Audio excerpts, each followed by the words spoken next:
So it was like a really old boat, like 40 years old. When you saw it, you had the feeling that this thing might fall apart very soon. And of course, crossing the Sea of Bengal is quite a journey that's a few thousand miles. And it's far away from shore. So normally I've been on sailing trips before. Normally you always stay close to the shore and then maybe you're away for like 2 or 3 hours from the shore. But if you look on the maps, the Sea of Bengal is pretty big. So if something happens, there's nobody around there to help you. And we ran out of fuel.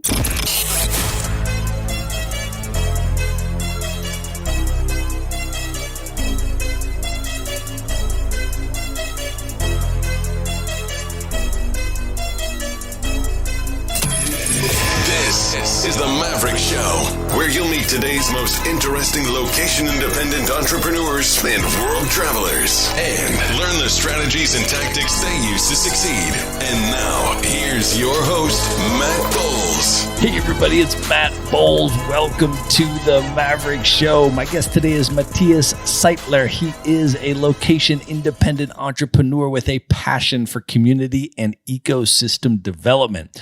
Originally from Munich, Germany, he is now a full-time digital nomad and has been to over 100 countries. He is currently helping to grow Bansko, Bulgaria into one of the premier destinations for digital nomads. He founded Co-working Bansko in 2016, and he is now constructing Co-living Bansko, a 42-unit purpose-built co-living space together with investors from the community. He regularly speaks and mentors at various tech and co-working and startup events around the world.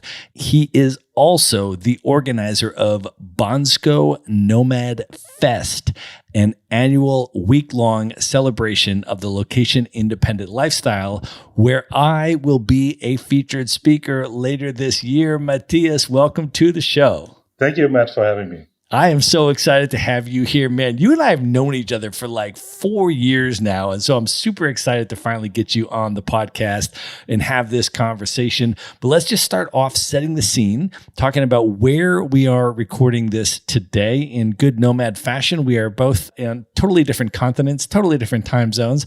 I am actually in the city of Cali in Colombia. And where are you today? Excellent. I'm in Bansko, of course. It's a small rural Bulgarian mountain resort, but it's a pretty cool place. There's a lot of nature around here. It's a very cool place. I went there for the first time in 2019. It was in the winter time, though, which is also very cool because it's a bit of a ski town. But I am super excited to come back there in the summer and see you and everybody else at Nomad Fest this summer. But I want to start off here just talking a little bit about your background, just to give folks some context on you. Can you talk a little bit about where you were born and raised, and as you were growing up, how did your interest in travel initially start to develop? Yeah, so I'm from Munich in Germany. I studied in Salzburg in Austria. And then the first job I took was in the localization industry, where we deal with translating languages. I was responsible for technology there. And this got me into travel. So I had to spend a lot of time with different customers that we had around the world. I came to a lot of trade shows. So I was always traveling. But it took me a while before I became a nomad. So back then, I was basically having a job and a career at a large multinational company. And then at some point, I started to build my own business. And even though I had some people in the office, I realized pretty quickly that I can actually work from wherever there's a computer. And so this is how I became an accidental nomad and then used this freedom to travel more and more and explore the world. Can you talk a little bit about your entrepreneurial journey and how you transitioned from that more traditional corporate lifestyle into becoming a location-independent entrepreneur? Yeah, so I was working in a large multinational that was dealing with translation services, and I saw a need for multilingual search engine optimization, which was kind of related to what I did in my job, but something that the company didn't offer. So I decided to start my own business and to develop some software for people that have multilingual websites. I managed to get into an incubator in Salzburg in Austria that provided some initial funding, then raised some more money to develop MVP, a minimal viable product, to develop the first prototype, to find the first customers for what I was building. So the business was growing. And I felt I had to supervise employees. I mean, of course, this is a long time before remote work was really a big thing. So I had an office, and I thought more important if I have more people that I can see in the office, and we are growing desks, and this is growing importance. But then somehow I ran into some people that had a totally different view on how to do business and how to live their life, that were basically homeless, that just had like a backpack and traveled the world with a computer.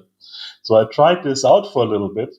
And for me, this worked very well because my development team was always offshore. So I had a few guys in India, a few guys in the Philippines. So they were not really in my office. And I realized if part of my team is not in the office, why do I have to be at a specific location? And so this started my nomad journey. And I was super happy to experience this freedom. And how did you structure your lifestyle initially? And then as the years went on, how did that sort of evolve in terms of your nomad lifestyle design? So when I first started, I had a base in Salzburg, and I always traveled for about 1 month and then returned to Salzburg to basically do my laundry and do my accounting. And after a few years of doing this, I really became fed up with this because you always return home to do all the unpleasant things. So I decided this is not the right thing for me. And I was looking for a different base where, first of all, I take advantage of a lower tax structure. So Salzburg is beautiful, but taxation is about 60%. And then if you don't use the infrastructure and everything that you pay with your taxes for, it really becomes annoying. So I was looking around to find a different place for myself. Also, where like it doesn't really hurt that you have an apartment in a place that you don't use and pay a lot of money for. And this is how I discovered Bulgaria. I love that, man. That is awesome. Well, you have had a number of incredible travel adventures along the way, 100 countries. We're not going to be able to go through them all, but I do want to ask you about a couple of them. You have done the rickshaw run in India. For people that have never heard of this, just explain what it is in general. And then can you share what your experience was like? Of course, I mean, after traveling a lot and exploring a lot of different countries, I changed my travel style to really seek out specific adventures. And one of these adventures that I always wanted to do is the rickshaw rally. So basically, it's about 40 different tuk-tuks, rickshaws, like these motorbikes, tricycles that a company there is bringing together called the Travel Scientists. And they organize a rally that spans about 2 weeks where you ride these rickshaws across India. And it starts in a big city. So I started in Chennai. I don't know how many million Indians live there, but there were millions of cars. And you have this little tuk-tuk. So initially, it's super scary to go into Indian traffic. It's totally unlike traffic in Munich. But after about 2 weeks of exploring all the backcountry roads and seeing everything that is there, you actually get quite comfortable in these little tricycles. So it was a great way for me to really see India, like the rural India, that you pass like all the little restaurants on the side of the street where you eat from the banana leaves. All the towns that we passed, they didn't have like big chain hotels. So we always stayed in smaller guest houses. And there were people from all around the world in these 40 rickshaws around you. And we always met up on different stops on the road, like if there was a temple or anything other sight to see. One day we went up a mountain road, and I think the rickshaw, I'm a bigger guy, so my rickshaw was definitely underpowered for going uphill. And then if you go downhill, I don't know if the brakes on these things work. It is an adventure, and I really enjoyed it because it gets you out of your comfort zone. You can really see a different lifestyle, and driving a vehicle like this also like puts your driving skills to the limits. That's amazing. Well, one of the other things that you have done in that same part of the world is you took a catamaran out into the Sea of Bengal. Can you talk about that experience? I guess the context for it, what were you attempting to do? And then how was the experience and how did it go?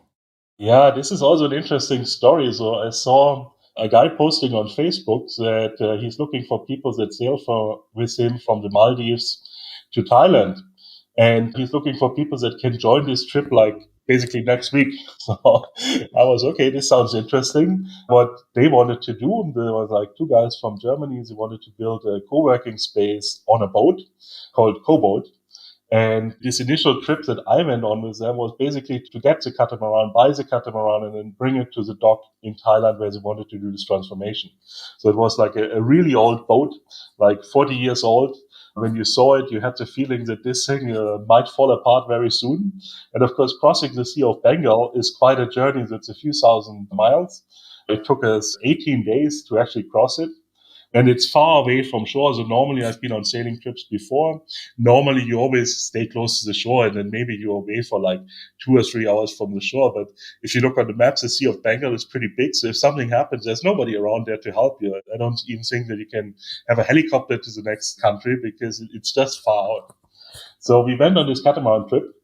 And after a while, the captain thought we need a little bit more excitement because if you sail for like days and days and there's only blue water around you, it can get a little bit boring. So we decided, okay, let's see if a rope can pull us behind this catamaran. And the first thing, the captain jumps in and he holds onto the rope and everything is great. And I'm like, okay, this seems easy. I should do this. So I jump in the water. I hold onto the rope. But what I didn't realize, if you do this, you have to be on your back. So if you are facing forward, then obviously the rope will pull you underwater. You're not getting any air. Catamaran is moving pretty fast. So I had to let go of the rope. So basically it tore it out of my hands. And then to turn a catamaran around is also like a pretty big thing. So it's not like a car where you just turn left and it's turning around. So they had to stop the sails and then move it around. And of course, I could see the catamaran at all times because it was pretty big. But the guys on the catamaran couldn't see me at all. And they were pretty scared that they lost one of their friends now on the water. So this was my first experience as a man overboard. I don't recommend it, but everyone survived it. There were lots of good emotion when I was finally back on board. There were many other fun things going on this trip. So we ran out of fuel, so we had to get more fuel. We saw a small island. We didn't want to deal with like all the paperwork, so we decided let's just sail into this island and see if somebody is selling us some fuel. What we didn't realize, it was a big Indian holiday and it was a military base and they were on high alert. And we didn't have any power left, so we kind of sailed without lights into their base. And they were not very happy, these Indian military people. So there were like many of these adventures. And I think what I have learned is often you just have to say yes to opportunities that present. So you don't necessarily know how it's going to end, but there's always going to be some fun. And I think this is what happens if you go on sailing trips or if you go on a rickshaw rally or similar adventures. What impact would you say that all of these travel experiences and all of these adventures have had on you over the years? When you think back to when you were just kind of starting out to now having experienced all of this kind of stuff, what impact has that had on you as a person? I think it makes you more calm, right? So if you experience a lot of different cultures, a lot of different activities, and you see, in the end, it always turns out right. It gives you a different perspective in life. You're less stressed about things. You're more calm, I think, in times of danger or risk. Maybe you think first. Also, I love scuba diving, for example.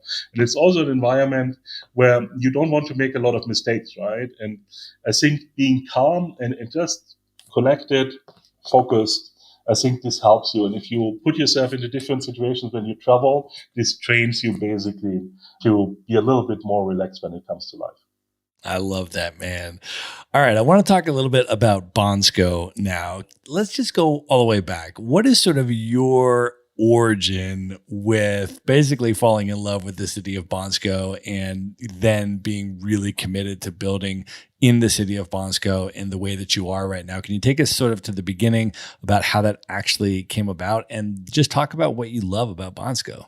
Yeah. So when I still had my base in Salzburg, I was working in a co-working space there, co-working Salzburg, which is still for me a role model how a community-operated space should be. And with a few guys there, we discovered that in the winter, German retirees go to Turkey because it's cheaper for them and it's warmer to stay like in a 5-star all-inclusive hotel than to stay at home. So we were thinking, maybe these old people are onto something. And this created an opportunity for us to also go to a 5-star all-inclusive hotel in winter. So we set up like a temporary co-working space there for 6 weeks, enjoyed the area. And I organized this for 3 or 4 years. And then at some point I decided, okay, if I can do a pop-up co-working space where I go to a cool place, maybe I should consider a more permanent solution. And I talked to some of the guys from this project. And I also ran into my co-founder, Uwe, and we all had kind of the same ideas. So I was consciously looking around, is there a place around the world where I want to be based? And a friend of mine mentioned Bulgaria as a good option because it's in the EU, so there's no visa runs for Europeans. It's a Mediterranean climate.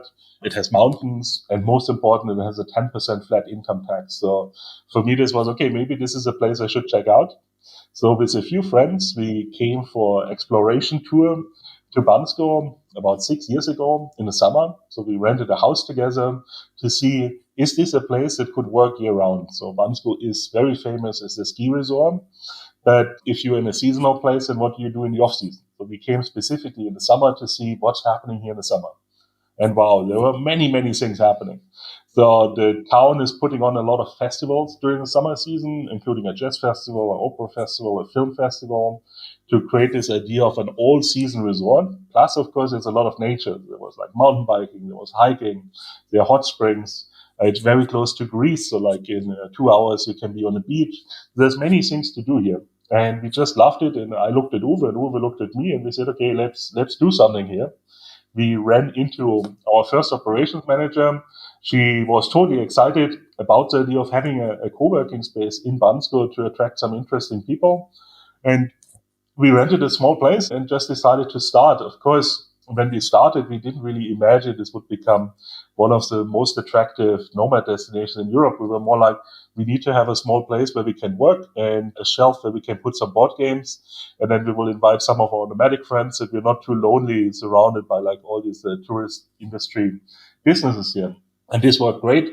So in the first year, a few of our friends came, we played a lot of board games, we explored the area.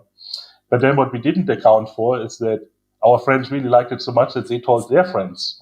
So the next year, a lot of more people showed up, and it basically was growing from there. And at some point, Uwe and I, we realized that this is no longer just like the 10 friends that we know, but this is growing more and more into a business. There's people moving to Bansko. So I think in the meantime, we had about 40 people that bought apartments here. We have a lot of people that moved their residency here to take advantage of the taxation.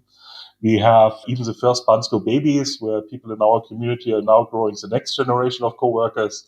So it really turned into something bigger and something that affects way more people than just me and Uwe. And I think then we decided, okay, if it's more people and if it's bigger and if it needs to become a more professional business and where we really have impact on people's lives, where they invest money to buy apartments or move their companies here, let's turn this into something really big. Well, I have been to Co-working Bansko. It is a spectacular space. And I think one of the things, too, that's really important to point out in terms of why so many nomads are being attracted to Bansko is the quality of life to cost of living ratio. It is remarkably affordable to live or spend time in Bansko compared with, for example, other places in Western Europe or things like that. And the quality of life is spectacular. And so it's really, I think, this hidden gem in that the quality of life to cost of living ratio is just incredibly optimized there. Yeah, so I think affordability is very important. And it's not only the fact that it's affordable, but this affordability means that when you meet people in our community, there's basically no limits on what you can do. So most people here eat out every day. We never think about, can I afford to join an activity? Like if you go rafting or if we go hiking or if you go on a trip to Greece, money is never an issue. And this means that the community can really enjoy a lot of things together. So you never have someone who's worrying, okay, if I go out for cocktails tonight, can I drink 3 or 4 cocktails? Money is never an issue. And I think this is super important in the community, also to put everyone on equal footing here. Can you talk a little bit about how you have built and scaled the co-working space and also built community year-round around the co-working space and how that has all evolved?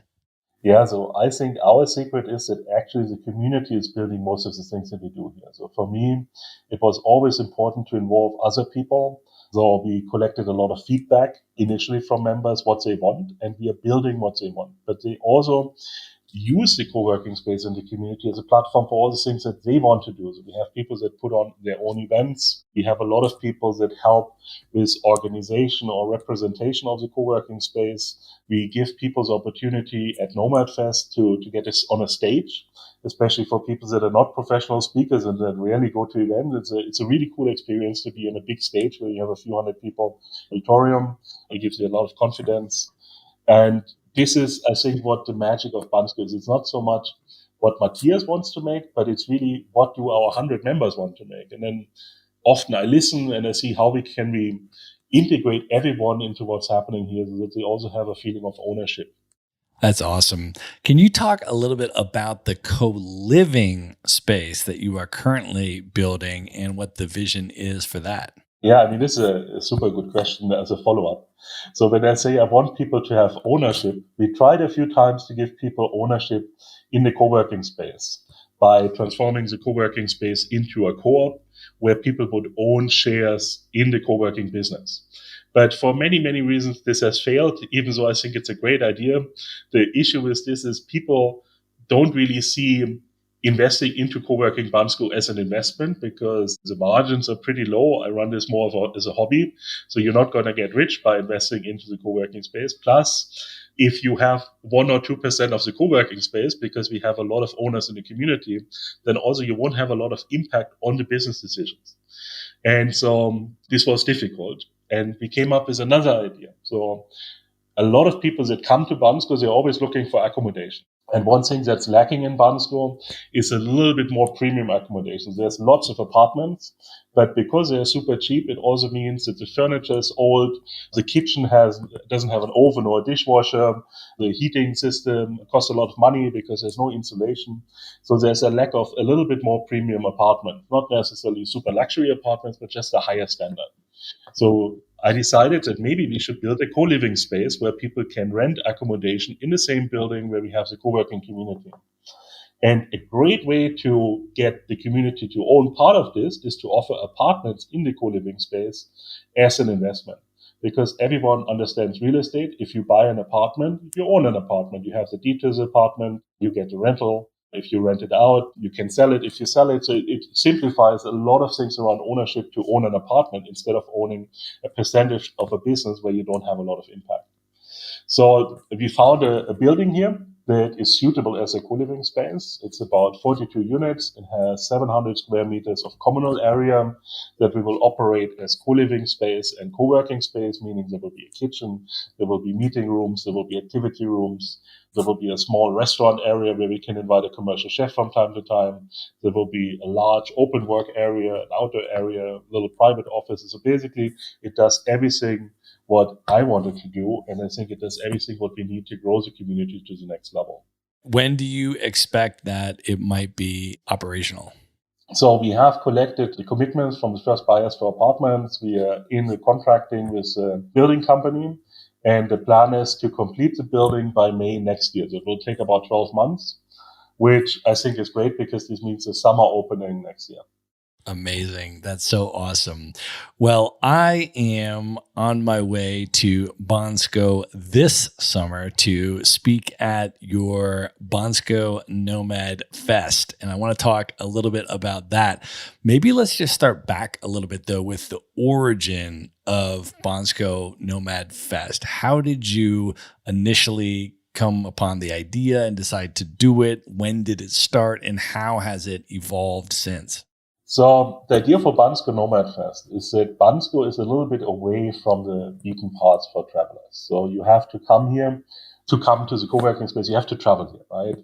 And you don't know, are you going to like it? And you have to stay maybe for months. And then if you don't like it in this small, weird place, then what do you do? So the idea for Nomad Fest is to take this fear of people and instead of asking them to commit to a month in Bansko, come to an event. Because a lot of people understand you go to an event, something is happening, you can leave. So what we do with Bansko Nomad Fest is we compress everything that we normally do in Bansko, like having skill shares and presentations and keynotes and doing a lot of mountain activities and connecting people and exploring all the restaurants and just having fun in the mountains. We compress all of this into 1 week as Bansko Nomad Fest. And this makes it easier for people to first explore Bansko. Yeah, I'm on the website right now, and the way that it describes it on the website is a celebration of the location independent lifestyle and nomad mindset. For 1 week, hundreds of nomads, remote workers, and freelancers will take over a beautiful village in Bulgaria for an amazing mix of presentations, workshops, sports, mindfulness, and nature. Can you talk a little bit about how the past festivals have gone, what people can expect when they attend Bansko Nomad Fest? What is it like to be there? Basically, how we structure it. In the mornings, we always have keynotes from different people from the nomad scene. So we have some successful entrepreneurs. We have some entrepreneurs that are just starting out. We have some people that talk about mindfulness and wellness. We have some lifestyle people. We have some members from our community. So it's really a broad mix of who is in the nomad industry. And on the one hand, it should inspire people that are not nomadic to become nomadic, but it should also help people that are already nomadic to up level and see where they want to grow and what they want to do. And then in the afternoons, we have different things going on. On the one hand, we give every participant a stage. So we run an unconference format where people that are not speakers can still pitch a session and connect with like-minded people, share their passions and skills. Also, there's a lot of activities happening in the afternoons, like, for example, rafting, horseback riding, going on quads, hiking, mountain biking, wine tasting. So basically everything that you can do here in Bansko, we do in the afternoons. And then in the evenings, it's always like party time. So there's a karaoke, we have some quiz nights, we have people playing werewolves, we have music and DJs. We go to the hot springs together for a pool party. So the evenings always then to socialize. In the past, we always had Nomad Soulmates here, for example. So we also trying to give people a soulmate. The last 2 years, these were physical dating events. This year, they're launching an app. So everyone at Bansko Nomad Festival gets a new Nomad Soulmate app. And then they can connect here in Bansko, but also use these connections when they travel worldwide to hook up with people again. That's so awesome. Well, I am just looking at the powerhouse list of speakers that are going to be at the Nomad Fest speaking this year. I'm super honored to be on the same stage as a lot of these people, but I want to just rattle off some names here because Maverick Show listeners will know a lot of these people because I have interviewed them on the Maverick Show. So these people are speaking there in person this year and have also been on the Maverick Show. Chris Reynolds is going to be there. Sergio Sala is going to be there. Adi Cohen is going to be there. Nora Dunn is going to be there. Jordan Carroll, Jimmy Narain, Gonzalo Hall, Anya Winter. All of these people have been interviewed on the Maverick Show, and we'll link their interviews up in the show notes so you can go check them out if you haven't seen them or you don't know who they are yet because you somehow missed that particular interview. But all of them are going to be there speaking alongside me this year, which is going to be just amazing. And then there are tons of other speakers, many of whom I have never even met, and I'm super excited to connect with. So it's an incredible, incredible lineup of speakers. What else can we tell people about what to expect this year if they're able to come to Bansko? What are the dates? When is the event? And what can people expect this year if they come? So it's happening the last week of June. So it's June 26th till July 3rd. I think what they can expect when they come, they can expect a lot of new connections with other nomads. So this is because we bring so many people together and we have so many activities where you can get to know people, you will make a lot of new friends. And a lot of these people, they will travel with you. So it's always interesting for me to see that when people post afterwards where they met up with other people that they met in Bansko. So it's really an event to make connections. I think this is our main focus, and this is also how you should judge if this is a successful event for you or not. It's like how many new people that you really wanted to meet are you going to meet here? Yeah, I totally agree. I think that's so important because especially too for folks that are just starting out as nomads, the community building and the social connection and all that stuff is so important. And I have met so many of my podcast guests and so many of my personal friends at Nomad events like this, where people come together and they spend a quality week or more at something like this. And then they walk away with really deep connections and friendships, professional connections, personal friendships, and everything else. So I am super excited to attend. So I understand, Matthias, that you might be able to offer a special discount to the Maverick Show listeners. How can folks come to the event this year, attend it, see me and all these other people speak and what kind of a special offer do you have? And whatever you say, we're going to link it up in the show notes for this episode. Excellent. So for everyone on the Maverick Show, we have a 10% discount on the tickets. It's super easy to get it. When you register your ticket, you just put Maverick Show into the promo code section and it takes 10% off the ticket. Awesome, man. That's super, super great. We are going to link that up in the show notes. We're going to put the link and the code and all that kind of stuff. So folks, you can just go to one place at themaverickshow.com, and there you will find the link to that, as well as all the other stuff we discussed in the episode, including my interviews with some of the speakers that are going to be at Nomad Fest Bansko this year, so that you can learn about some of them and get pretty excited, because they are a powerhouse group and just super fun, cool crowd. Very good personal friends of mine. So I'm super excited just for the social aspect of it and reuniting with all of these amazing friends of mine, some of whom I haven't seen in quite a while. So it'll be a really, really awesome event.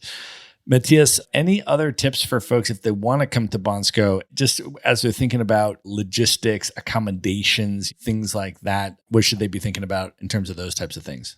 So I think most people that want to come to Nomad Fest should consider to stay here longer, right? So when you look at the logistics of the event, you have to travel here, you have to get a hotel room, and basically for the same cost as coming just to Nomad Fest for a week, you can stay in Bansko for a month. So if you rent an apartment, it's kind of the same cost for 1 month compared to a hotel for 1 week. Travel is the same. And then you really have the opportunity to connect either before the event with some people. So we have invited a lot of the speakers already to come in June. So a lot of speakers will be here earlier, and then you will have them in a smaller group. And of course, if you stay after the event, you have opportunities to connect more with people that you met during Bansko Nomad Fest. I think that's a great tip. I personally am going to come for a full month to Bansko, in part also because I like to travel slowly, and wherever I go, I like to stay for at least a month, but especially in this case, because there's going to be so many amazing people there. A lot of the speakers that I know are also coming for a month. And so folks can just drop in and get some quality time with the amazing community that is going to be descending on Bansko. So again, we'll link all that information up in the show notes, and you can learn more about the Nomad Fest in Bansko and how you can attend and get your discount. Matthias, let me ask you one more question, and then we'll move into the lightning round. When you think back on all of the travel that you've done, why at this point in your life do you continue to travel? What does travel mean to you? I think my travel pattern have changed a lot.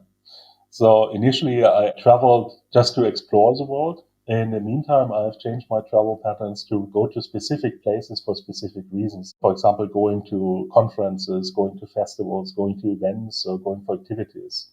And I think this is after you have seen a lot of places, I think this really keeps the excitement of travel, but you also need to have a specific reason why you go somewhere. Awesome. I love it. All right, Matthias, at this point, are you ready to move in to the lightning round? I guess we will find out. Let's do it. The lightning round. All right. What is one book that has significantly impacted you over the years you'd most recommend people check out? Okay, there's a super cool book I like. It's called Invisible Women, and it's about the data bias in all the products that we design. It's super interesting to read it. So, for example, how women are much more likely to be injured in a traffic accident because they're smaller than men on average, and cars are just not designed for women. And I think this is similar to what I need to do in the co-working space also, like the height adjustable chairs and tables. And we are putting now the vegan milk on lower shelf spaces because people can't reach up there. So it's a super interesting book to see where it's like all these things that we just take for granted, but that create a problem for about 50% of the population. It's called Invisible Women, Data Bias in a World Designed for Men. All right, we're going to link that up in the show notes as well for sure. Matthias, what is one travel hack that you use that you can recommend to people? So I would recommend when you travel to always use the lounge. And of course, when I still had a corporate job, I had like an airline status card, so I could always use a lounge for free. But you can also just pay to use a lounge when you travel. And this makes airline travel is so much more enjoyable if you have a quiet space where you can just have a few drinks before you travel and hang out and have internet and sit down instead of being at the gate with all the bustle that's going there around you. And then in the end, if you buy a drink in an airport restaurant, it's also a lot of money. So I would recommend always buy the lounge pass when you travel. Awesome. If you could have dinner with any one person who's currently alive today that you've never met, who would you choose? So I would actually like to have dinner with Vladimir Putin, because I would like to know what he really thinks. Like, why is he really in Ukraine? Who is he as a person? Is he really totally evil? Is he driven by something? Like, what's going on there? So this is a big question in my mind, is like, why to invade another country? And I would like to ask him that. Knowing everything that you know now, if you could go back in time and give one piece of advice to your 18-year-old self, what would you say to 18-year-old Matthias? I would tell Matthias to not take a job. So don't look for this mainstream dream that you study and then you gain experience and get this high-paying corporate job. I think I would tell my 18-year-old self to more explore my entrepreneurial side earlier. Awesome. All right. Of all the countries that you have now been to, 100 plus, and many places within those countries, what are your top 3 favorite travel destinations that you would most recommend people check out? So I would recommend Roatan, which is an island off of Honduras, which is great for scuba diving. I think I would also recommend Costa Rica, which is amazing location to do like a road trip through the country and explore the forest, the rainforest that's there, the volcanoes, the beaches. And I would also recommend the Aeolian Islands, which are islands in the coast of Sicily, where you can go sailing. Like, it's a group, I don't know how many islands, maybe 10 islands or so. Everyone has like a small restaurant, small hike, beaches, not a lot of tourists. I have been to the Aeolian Islands off the coast of Sicily. That is a great recommendation. I actually lived in Sicily for a month because I told you I like to live in places for at least a month. And I was based in Ortigia, which is the old city in Siracusa, which is just enchanting and amazing. And I recommend it to everyone. But in traveling around, also went up to Palermo and the West Coast and Arice and places like that, and then went out to the Aeolian Islands. And they are truly spectacular. I can remember I went to the island of Lipari and just found this incredible wine shop with this like sommelier who was like this legend on the island. And you're just there and they're just giving you these wines that you've never had before because they're these really local Sicilian wines that you've never tried. And they're just pouring them for you and giving you all of this amazing stuff. I mean, it was a really local and really special experience. All right, Matthias, last question. What are your top 3 bucket list destinations? These are places you've never been, highest on your list you'd most love to see. So I haven't been to the Arctic. I think I would really like to see that, what's going on there with so few people and also amazing nature. I have bought a Russian Jeep, an Urus, a while ago, like a 40-year-old car. And I would like to travel to Vladivostok, where they built these cars to get like all the spare parts to see how we can get this thing back into mint condition. And I think the last location I would really like to see is Mars. So to see like off planet, what is another planet like? And I feel some of these will stay on the bucket list for a while. Awesome. I love that. All right. Matthias, I want you to let folks know how they can find you, connect with you, follow you on social media, definitely learn more about all the stuff that you're up to. How can they find out about co-working Bansko and co-living Bansko and all that good stuff? How do you want people to come into your world? Okay, the good news is that our brands are very descriptive. So for co-working Bansko, we go to coworkingbansko.com. For Bansko Nomad Fest, the URL is banskonomadfest.com. Co-living Bansko, we have a website, colivingbansko.com. We don't have a lot of content on there yet. We use this for a co-living event that we did last weekend. And very soon we will have information about the real estate project there and how to stay in the co-living space. Also, you can find me very easily. So if you type Matthias Seidler into Google, a lot of matches come up. You can connect with me on Facebook or LinkedIn, totally up to you. Awesome. We are going to link all of that up in the show notes. So just go to one place at themaverickshow.com.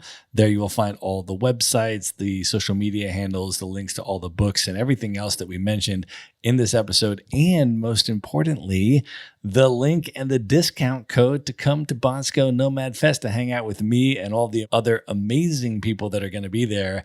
I'm going to go for a month, so feel free to come and drop in and say hello and meet a lot of really, really amazing people. Matthias, thank you so much for coming on the show, man. This was great. Yeah, thank you so much for having me. All right. Good night, everybody.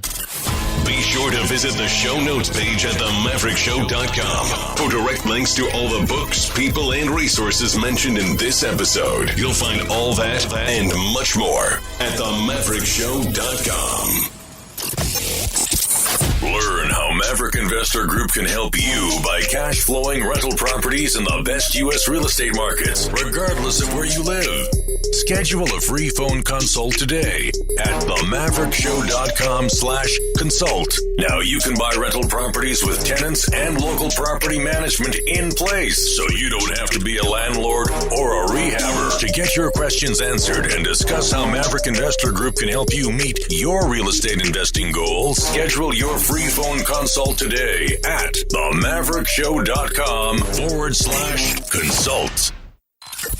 If you like podcasts, you will love audiobooks, and you can get your first one for free at themaverickshow.com/audiobook. Whether you want the latest best-selling novels or books on investing, business, or travel, try your first audio